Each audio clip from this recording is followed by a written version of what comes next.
Өпкө оорусу кырчындай 45 жашында кыргыздын чыгаан уулдарынын бири таанымал дин аалымы мурдагы муфтий Чубак Жалиловду да колубуздан жулуп кетти. Жамы журтка аттын кашкасындай таанымал диниятчы Чубак Ажы Жалилов 11 июлга огун түнү Бишкектеги улуттук госпиталга оор абалда жеткирилген. Ал дарыгерлерден дем алдыруучу аппараттарыңыздарды эртерээк туташтырасыздарбы деп суранган. Ага кычкылтек конденсаторунан экөө дароо туташтырылган. Дарыгердин айтымында бейтап ооруканага түшкөндөн 1 сааттай убакыттан соң көз жумган. Дарыгерлер Чубак Ажы өпкөсү кагынып, буга чейин үйүндө дарыланып жатканын айтышты.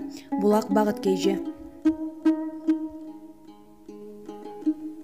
Бүгүн түндө каза болгон белгилүү дин аалымы Чубак Жалиловдун ооруп жаткан учурда айткан сөздөрү интернетке тарады. Анда маркум 10-12 күндөн бери ооруп жатканын, кете окуганга алы жок экенин жана тааныштары өлүп жатканын, өзү дагы ушинтип өлүп каламбы деп ыйлап жатканын айтканын угууга болот. Эске салсак, маркум Чубак Жалилов кечээ 10 июлда оор абалда улуттук госпиталга жеткирилгени маалымдалган. Дин аалымы соңку ирет 4 июлда оңдоп түзөөдөн өткөн мечитти обсервацияга катары пайдаланууга берүүгө даяр экенин айткан эле. 45 жашында дүйнө салган дин аалымы Чубак Жалиловдун өмүр баяны маектерин Супер KG YouTube каналдарынан көрө аласыздар. Булак соңку кабар.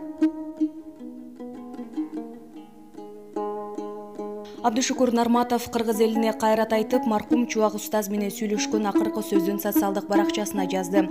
Илим жөндөн-жөн жоголбойт, аалымдардын кетүүсү менен жоголот. Устаз, өзүңүзгө жакшы караңыз, сиз үмүткө керек адамсыз. Чубак устаздын мага айткан акыркы сөзү ушул болду. Саат 8-де сүйлөштүм эле. Мен жакшымын, өзүңүзгө караңыз. Үмүткө керексиз деп менин көңүлүмдү жубаткан. Көп өтпөй суук кабар келди. Бүгүн элибиз Чубак устаздан айрылган жок. Дин илиминен айрылды. Диндин туусун көтөргөн мураскордон, пайгамбардын мураскорунан айрылды. Пайгамбарыбыз Алла Таала дин илимин жөн эле көтөрүп кетпейт, аалымдардын өмүрүн алуу менен көтөрөт деген. Бүгүн Орто Азия эле эмес, бүт ислам дүйнөсүнө белгилүү аалымыбыздан айрылдык. Баарыбыз Аллахка таандыкпыз, баарыбыз ага кайтабыз. Аллахтын тагдырына ыраазы болобуз. Аллахты ыраазы кыла турган сөздү гана сүйлөйбүз. Мындан башка да аргабыз жок. Устазды эскерип, анын эл үчүн, дин үчүн жасаган ат көтөрүүгө семгеген жазсак, жыйнак-жыйнак китеп болор үчүн. Бирок азыр оозума бир ооз сөз келбей, айтарга сөз таппай отурам. Устаздын үй бүлөсүнө, туугандарына, жакын саналаш досторуна, илимин алган шакирттерине, кыргыз элине жана жалпы мусулман үмөтүнө терең кайгыруу менен көңүл айтам.